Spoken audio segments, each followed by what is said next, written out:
Good Thursday morning. It's the main event. I'm your humble host, Stephen McCollum, and you know him as 17-year NFL veteran, 3-time Super Bowl champion for your Dallas Cowboys. And folks, he loves Thursdays so much. His 30 minutes here before he takes off to that hellholy calls over at the other place. Dale Hellestrae's here, everybody. Good morning, Steven. How are you? Those muscle relaxers working? Yo. I mean, after that tough workout that put you in traction and Seriously. had you in pain, and I feel weird today. I Yeah? feel a little numb. I feel a little weird today. is that different than normal? No, I have typical morning for me. Programming stuff really quick. Dale, of course, takes off early on Thursdays to go do his hit over at, helps the boys out there at KUPD a little bit. Mike Sheahan is today. Momentarily, Mike Sheahan will be joining us, of course, a bird's eye view there for Scottsdale Christian Academy. Big matchup against 15th ranked. I just forgot who they play. Morenci. Now I'm going to be accused of disrespect toward Morenci later on today as well. And then Uncle Lou at 9 o'clock as well, folks. And Dale, how you doing, first of all? Well, I'm doing pretty good. I know as excited as I am about Thursdays, you're even more excited. My favorite day of the week. I think you and Lou might have a lively discussion about all the stuff going on and his beloved sport. And then you got ESPN bets going away. Yeah. Penn is an awful gambling company. They restrict you. They don't let you play. I don't even think they want my $5 bets. Really? They're a terrible, terrible company in the gambling space. They're moving on to the Score. ESPN's teaming up with DraftKings. What is happening in the gambling world? Then, of course, the stuff around the UFC with the gambling side of things. Yeah, it's gonna be a fun day, folks. I'm jazzed up for it. Yeah, there's something else I'm jazzed up for, Dale. He has to think about it. What are you jazzed up about? I'm jazzed up about Mike Sheahan, a bird's eye view. Oh, you told me that you don't really like that segment. I expected it to cut in. I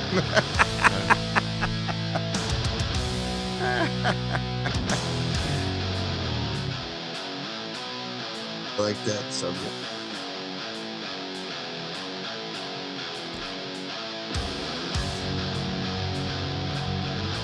And the second seed, Scottsdale Christian Academy, plays 15th ranked, or seeded, I should say, Morenci this weekend. Friday night lights there. Mike, how you doing, man? Man, I don't know why I have like this big smile. I don't know what's going on with Dale. Look at Dale. There's something like brewing right now. No, I'm don't just know what thinking. it I mean, is. here's a coach getting ready to try and run the table and go for a three-beam. They're having you substitute during playoff week. Dude, What, do they not understand? Do they not understand? I'm a man of the people. They ask me and I serve. You know what I mean? Now, so it's just, you know what? I just noticed it was crazy. How did Dale just remember something and Steve, you did not? I know. That's crazy. Like, that was. Trust me. Mike, later on, I'm going to be sitting at home just like in the shower with soap, like what's wrong with me? Like crying. All right, so we talked about it yesterday when you blew us off. What subject do they trust you with substitute teaching? Everything, dude. Like I said, I'm a man of the people. I can bring tutelage to any child, like man or woman. You know what I mean? So what did you say? What class yesterday? I was just regular, just PE type stuff. Oh. My wife subbed too. My wife had kindergarten, PE, first grade, everything. Like it was the Sheahans are taking over the substituting realm over at SCA is what we're doing. Okay. I can imagine Mike's PE classes. Lift! We're going to play hard. We're going to play hard. And all these kids are like, we don't even like sports. With little kids, it's rough. It's rough. It's because remember, it's K through 12. So it's so different. It's so different. But it was nice to see my wife out there. She looked all cute looking out there, did her hair and was in joggers and saw her in the sunlight. She's right here. She's I was going to say, okay. So Mike just literally said, my wife usually doesn't look, she got dressed up for substitute teaching. She just agreed. She just looked at me and goes, yeah. That's what I heard. That's all I heard. Here's what I can see Mike Sheahan. So my grandson Graham plays flag football. He's in 6U. I got to see Mike and his beautiful family on Saturday. the team they were playing against, Mike, there was a coach out there. One of his kids got hit and knocked down, and they're 5 years old, and kid was kind of rolling around, crying a little bit. I hear the coach go, "How much do you want it?" I'm like going, Stop "What it, are you 6 years? doing?" That's the problem. So really quick little story. I coach that flag team, so I coach our regular team and I coach flag team. Well, honestly, we're like the bad news bears, right? Like I expect nothing out of them, and I'm trying to bring like youth sports back to youth sports. We don't score very much. We don't stop very many people.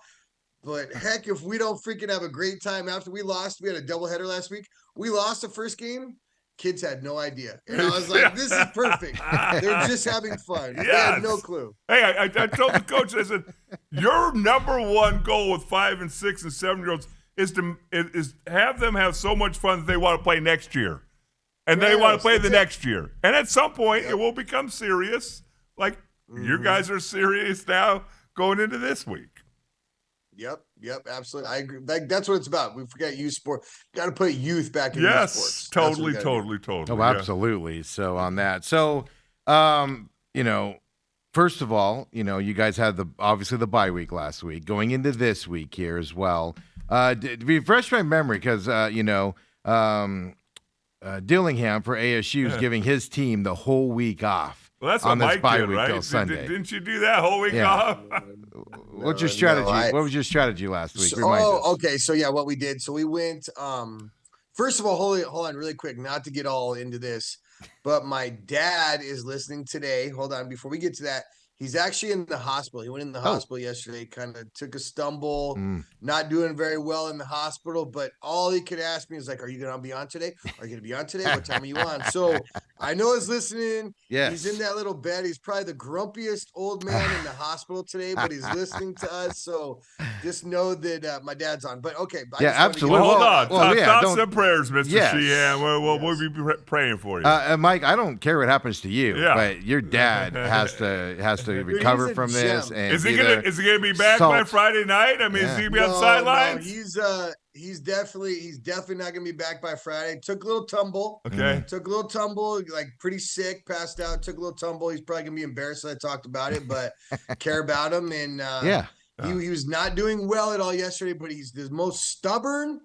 Yeah, dude, you are the most stubborn man I've ever met. Like literally wouldn't call 911 because it wasn't the hospital he wanted to go to. That's the hospital people go to die.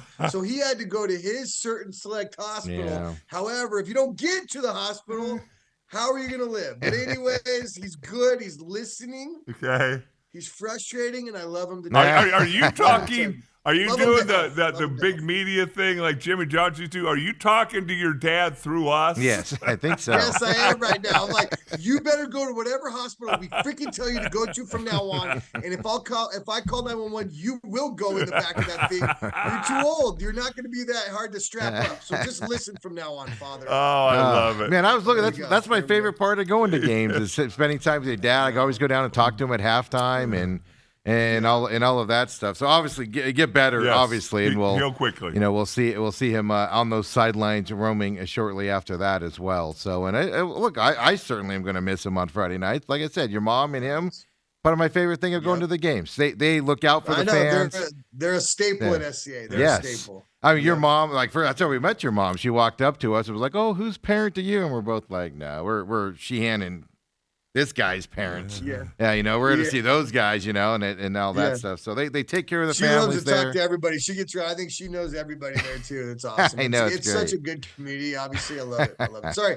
And I'm glad you said it. That's fun to give. Yeah, obviously the best for him, and get better. Absolutely, we want to see you on the sidelines.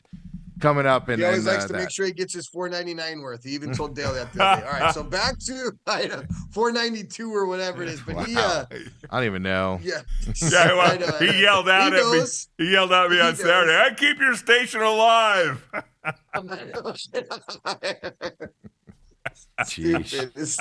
Wow. Anyway, guys are just there and everything now. And the apple doesn't fall far from the tree. I can see Mike. No, Holly, I don't want to go to that hospital. I can see you saying that. He's a fickle old man. All right. So, okay. All right. So we back got to the bye week. Yep. Yeah, back to the bye week. Do you remember the question? Right? So what we did, yeah. So I know I was there. So Seriously, before you get into what you did, did you hear that that's what Dillingham was doing? Like they have the whole week off. Yeah. Yes. No. After the game, they till weren't going to see each other till the following Sunday. How scared would you be as the head coach to say, "I'm not going to see you guys for a week"?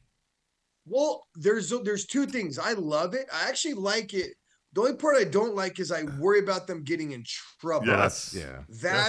That's I think the rest and all that stuff, I think that's the tough part. I think the accountability part would be, oh man, what are these guys doing? Right. Where are they at? Right. Are they in Mexico? Are they like where? You know what I mean? Well, are the these Giants, dudes- are they on a boat in, Yes. in Miami when they should Yes. be in New York, Remember that story? Yeah, but you know what? But to that point, I love it because I feel like, yes. So, okay, this is a great segue. Great segue, gentlemen. Great segue. I love that he gave him the time because you got to go back to remember to enjoy this game. So this week, I was pressing hard like on Monday. I was frustrated. Like I sent him home and I'm like, I did, all the things. And I came back Tuesday. We had like an okay practice Monday, and Tuesday I came back. I'm like, man, let's have some fun. Dude, we played some kid games again. We went back to like being children and enjoying being out on the field. And the energy has gotten better and better every day. Better and better and better every day. And we had a walkthrough this morning at 6:30. Usually walkthroughs dragging, right? Kids brought down the speaker. They're popping. They're excited for Jax. Like they're into it. So I feel like that little bit of rest, I gave them Halloween off. I did all those things. Just started having fun again. Right. And I feel like we got a little bit of our swagger back. Now, if that's going to correlate to football, who knows? But they're young men and we're back to having fun. So that's what it's about, right? So that's what it's about. But I actually like that he did that. And I think you have to reward hard work and you have to make sure these kids are enjoying it and it doesn't feel militant all the time.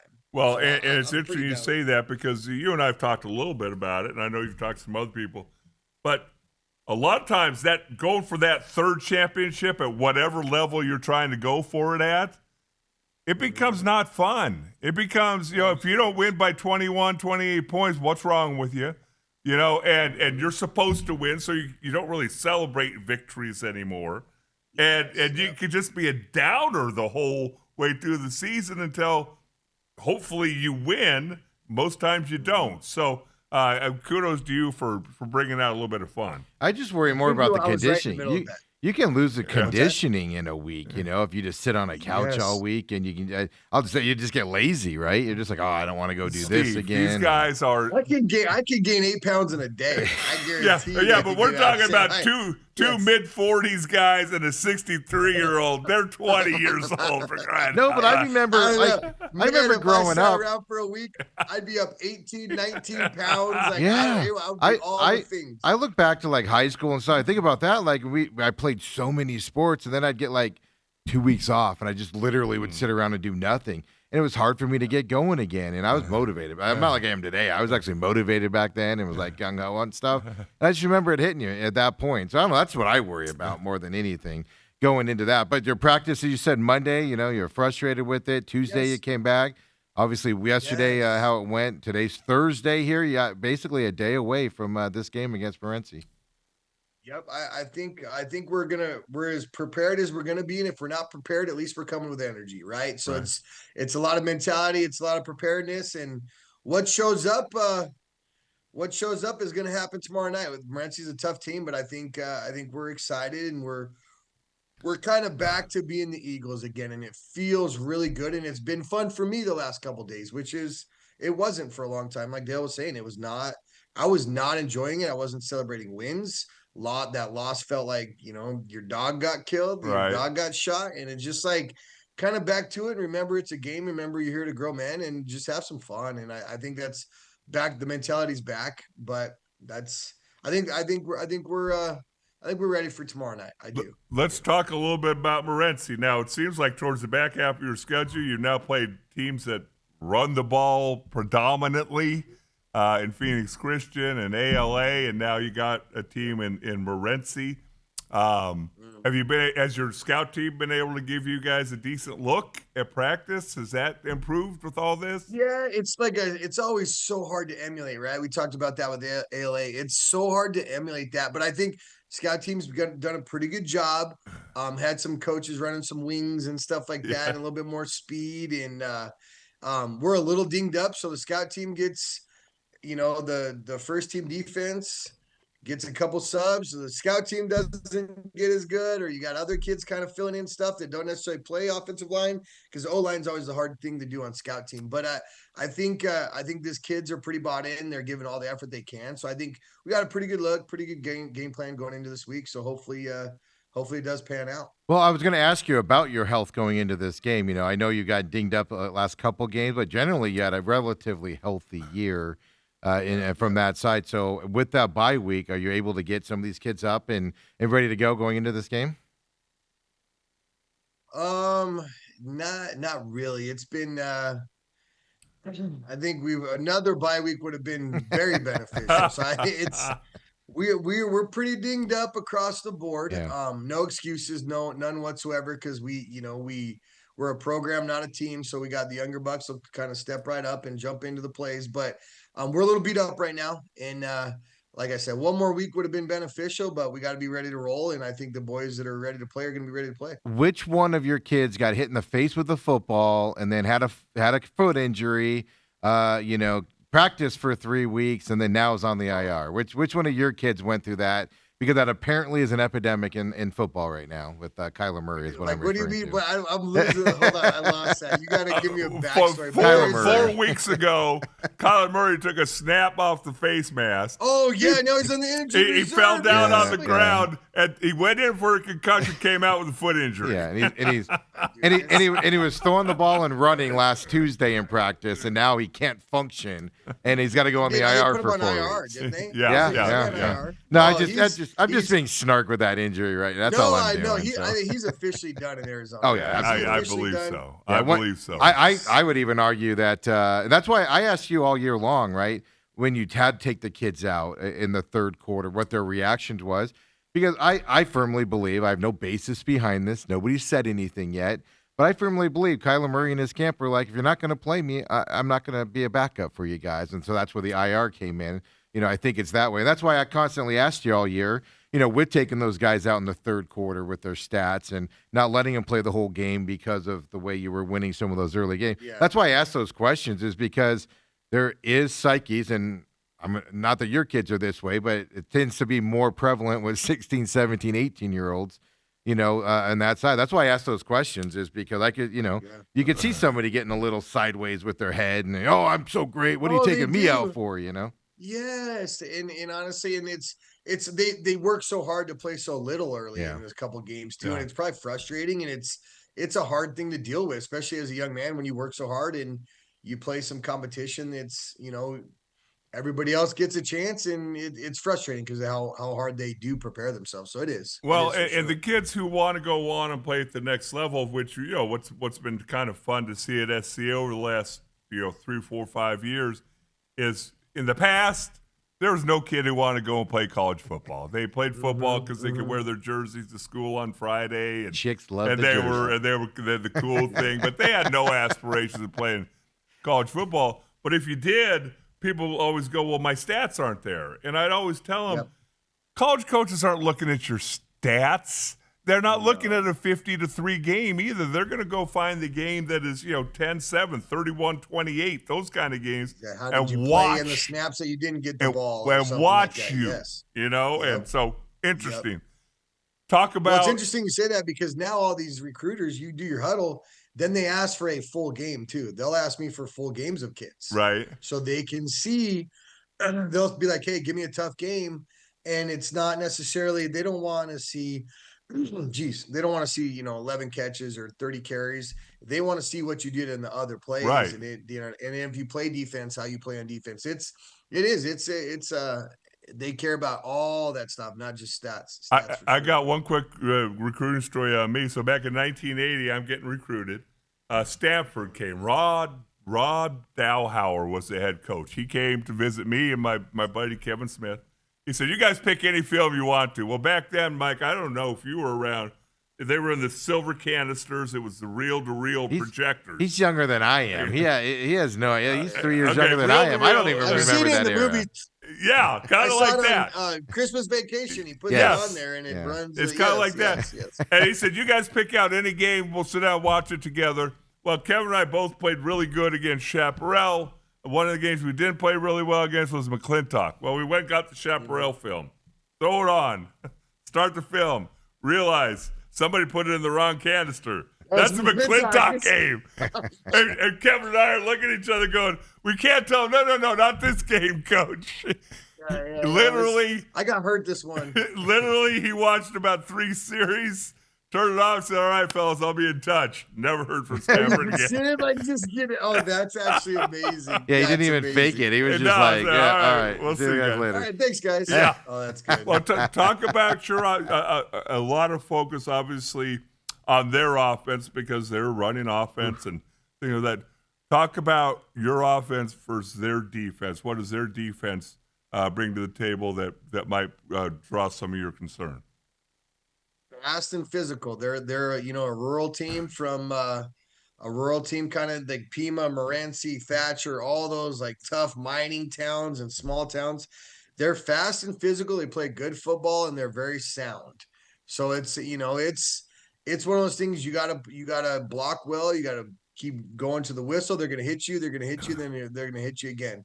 So you just kind of gotta get our run game going a little bit and do those things and make sure that's an emphasis for this week. And just keep wearing on them. We know we're gonna have probably some a couple plays for loss or a couple stops at the line of scrimmage.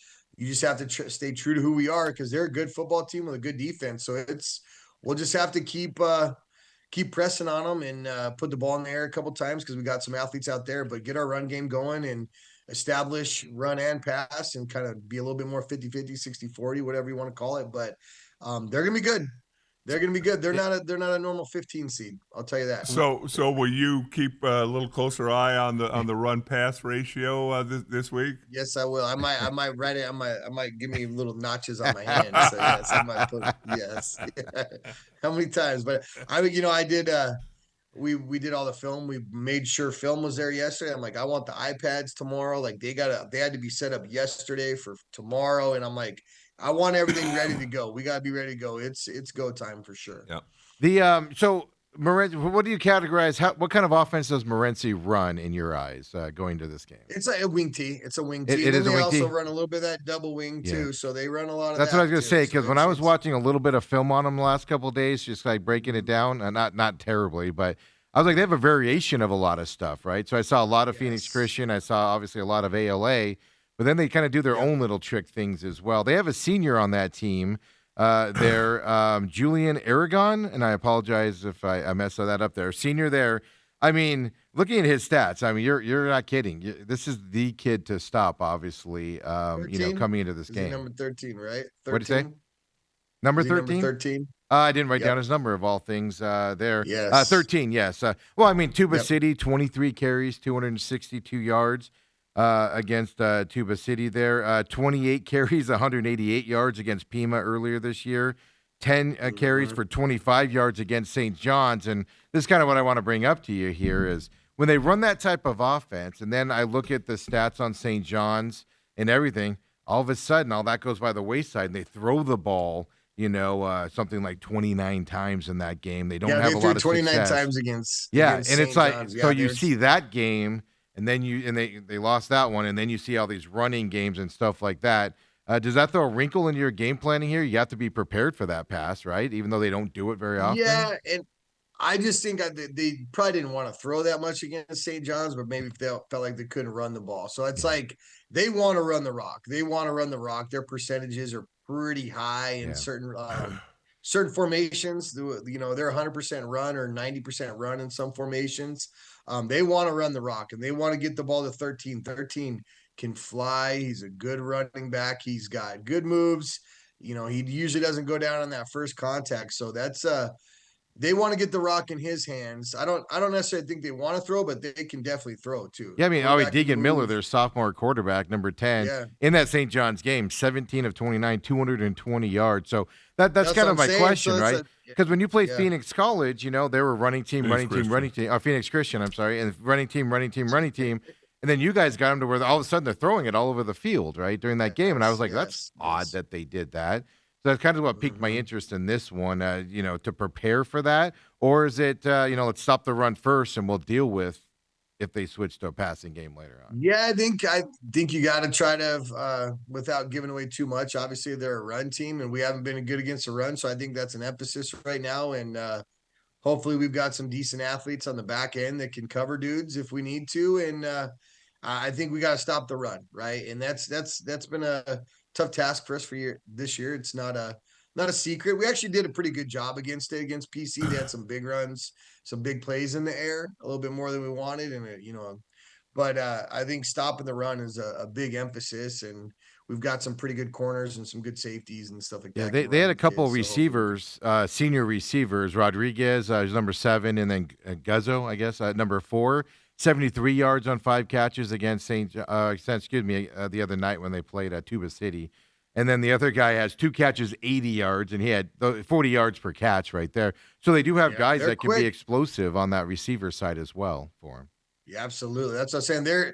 Like I said, they're not a normal 15 seed. They're not a normal 15 seed. Kind of like we weren't a normal 12 seed last year. Correct. Yes.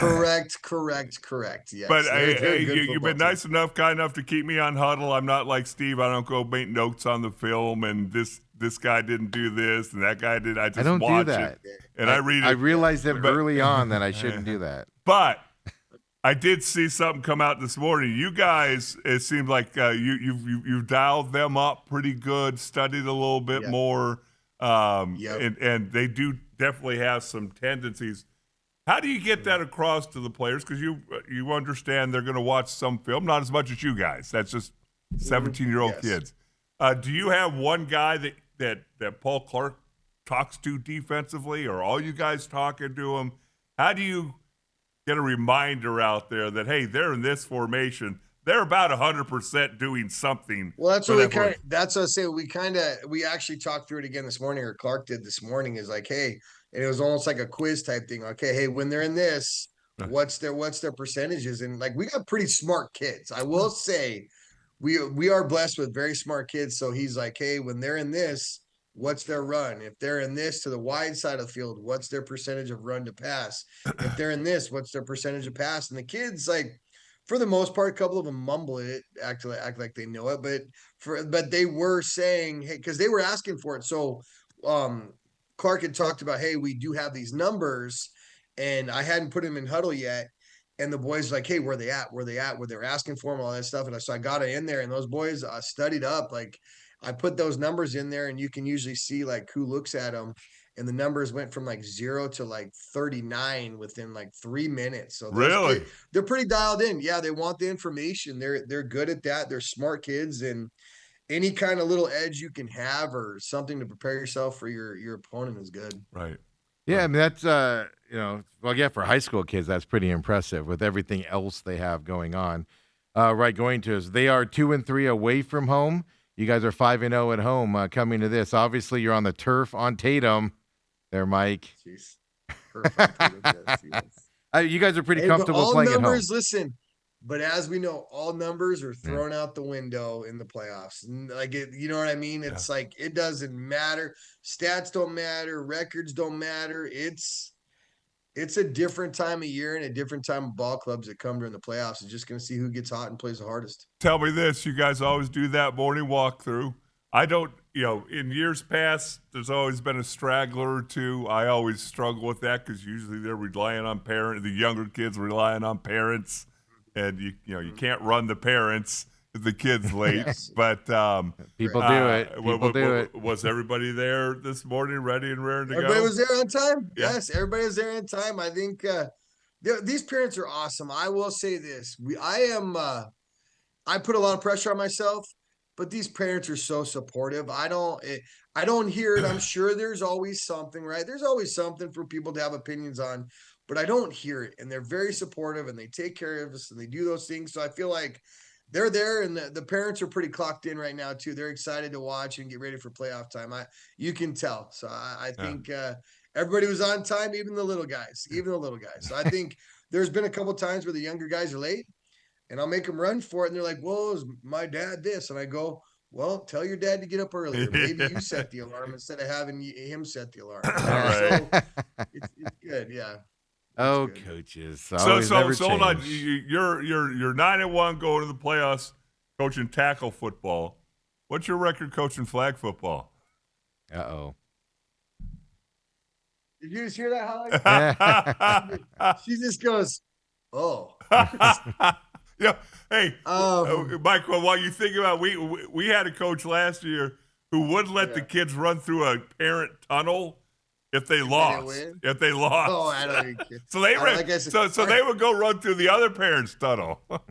Yeah, so that's good for those other parents. I think we are the exact opposite of the high school record. Okay. We won our first game, and we've been on the schneid ever since. So let's say that. That's even the worst. You start off the season all on a high, and you're like, "We got this," and then just that's not the way you want to do it. And we've gotten better, but our competition's gotten pretty good too. It's so again at those ages, the 6U thing.